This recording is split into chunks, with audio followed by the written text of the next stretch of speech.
Hello everyone, welcome to my channel. তোমরা যারা নেটের প্রিপারেশান নিচ্ছ বা অনেকে অলরেডি বারবার দিচ্ছ বা ডাব্লিউবি সেট দিচ্ছ, কোয়ালিফাই করতে পারছো না, তাদের জন্য এই ভিডিওটি খুবই গুরুত্বপূর্ণ। জাস্ট অল্প সময় নিয়ে ধরে আমি একটু আলোচনা করব 5টা ইম্পর্টেন্ট টিপস। তো চলো ভিডিওটি শুরু করার আগে আমার সম্পর্কে কিছু দেখে নেওয়া যাক।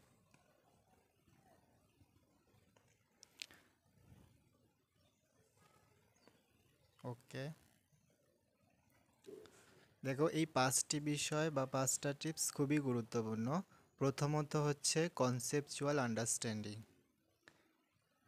ধরো আমরা কোনো বিষয় যে পড়ছি বা ধরো তুমি কোনো বিষয় পড়ছো বা কোনো যে টপিকটা পড়ছো সে বিষয়ে তুমি এমন ভালোভাবে পড়বে যাতে সেই টপিক তুমি কাউকে ভালোভাবে বুঝিয়ে বলতে পারো। এটা হচ্ছে কনসেপচুয়াল আন্ডারস্ট্যান্ডিং। এবং দ্বিতীয়ত হচ্ছে short notes. Short notes notes খুবই গুরুত্বপূর্ণ।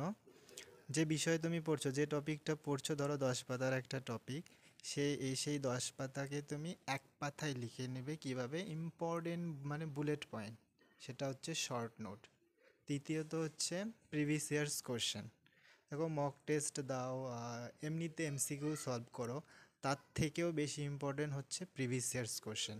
এই প্রিভিয়াস ইয়ার্স কোশ্চেনে আমাদের বলে দেবে যে কি করে আমাদের কোন টপিকগুলোর বিষয় আমাদের বেশি পড়তে হবে, কোনগুলো টপিক আমাদের কম পড়তে হবে। আর 4 নম্বর টিপস হচ্ছে তোমার যে দুর্বল এরিয়াগুলো, সেই দুর্বল এরিয়া মানে কোন কোন বিষয়, যেমন পেপার ওয়ানে যদি আমরা যাই, তো পেপার ওয়ানে দেখবে কি ম্যাথ, ডিআই, তারপর হচ্ছে কি logical reasoning, people, environment and development, যে বিষয়গুলো তোমার দুর্বল সেই বিষয়গুলোর উপর মানে খুব জোরে ফোকাস করো, বেশি বেশি করে সেগুলোকে পড়ো অ্যান্ড প্র্যাকটিস করো। আর 5 নম্বর হচ্ছে যেটা খুবই ইম্পর্টেন্ট, সেটা হচ্ছে মোর অ্যান্ড মোর রিভিশন। এটা খুবই গুরুত্বপূর্ণ, তোমাকে রিভিশন দিতেই হবে। সেই রিভিশন কি, এই শর্ট নোট যে তুমি বানিয়েছো সেই শর্ট নোটগুলোকে বারবার রিভাইজ করো, বারবার রিভাইজ করো, দেখবে অবশ্যই সফলতা পাবে। থ্যাংক ইউ, ধন্যবাদ। লেগে থাকো, পড়ে যাও, অবশ্যই একদিন সফলতা পাবে।